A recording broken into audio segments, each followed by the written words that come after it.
Alors, petite actu concernant le coronavirus, pour changer, le coronavirus a provoqué une telle chute de pollution que ça leur a épargné des milliers de vies. Donc sur dailygeekshow.com, plus de 77 000 Chinois auraient ainsi évité la mort, mais la pandémie pourrait rattraper cela à mesure qu'elle se propage.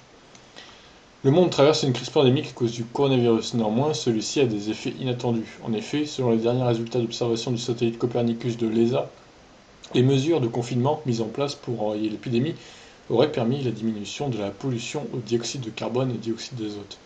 Les résultats vont même plus loin, puisque selon le chercheur Marshall Burke, le nombre de vies sauvées par cette diminution de pollution pourrait bien largement dépasser les morts causées jusqu'à ce jour par le coronavirus.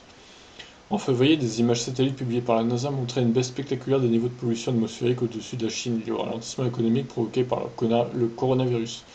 Cette baisse n'a pas seulement des conséquences sur le réchauffement climatique, mais également sur la vie des populations. En effet, une étude récemment parue explique que la pollution de l'air réduit d'environ 3 ans l'espérance de vie mondiale et qu'il s'agit d'une des plus fréquentes causes de décès. Le 8 mars, l'économiste des ressources environnementales de l'université de Stanford Marshall Burke a publié des calculs de fond sur la baisse récente de la pollution atmosphérique dans certaines parties de la Chine et sur les vies potentiellement sauvées. Si ces chiffres ne resteront pas à jour longtemps, il est très probable, selon l'économiste, que le nombre de vies indirectement sauvées par la réduction de pollution dépasse le nombre de décès dus au coronavirus en Chine. Compte tenu de l'énorme quantité de preuves indiquant que la respiration de l'air pollué contribue fortement à la mortalité prématurée, une question naturelle est de savoir si les vies sauvées par cette réduction de pollution causée par les perturbations économiques du Covid-19 dépassent le nombre de morts dues au virus lui-même. Même avec les hypothèses les plus prudentes, je pense que la réponse est très clairement oui, explique Marshall Burke.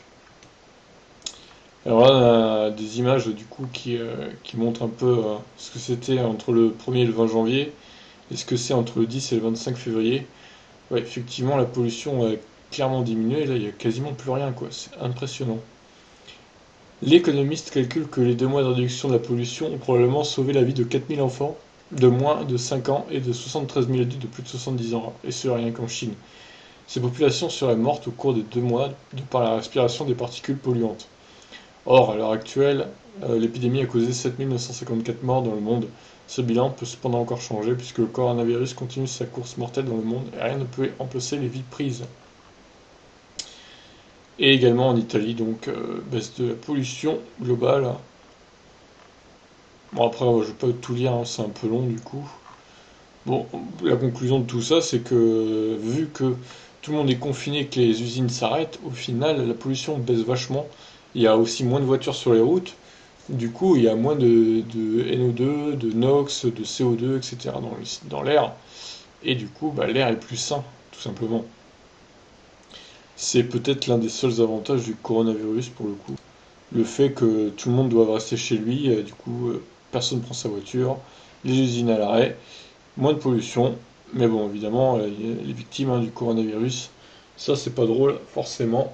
Il y en a quand même pas mal qui meurent et espérons en tout cas que cette épidémie s'arrête. Mais il faudrait prendre exemple sur ce qu'il y a eu de bon avec cette épidémie, c'est-à-dire moins circuler, moins polluer, et je pense que tout le monde s'en portera mieux. Mais bon, c'est plus facile à dire qu'à faire parce que, à mon avis, dès que la pandémie sera finie, toutes les usines vont retourner pleine charge, les voitures vont repartir sur les routes, etc.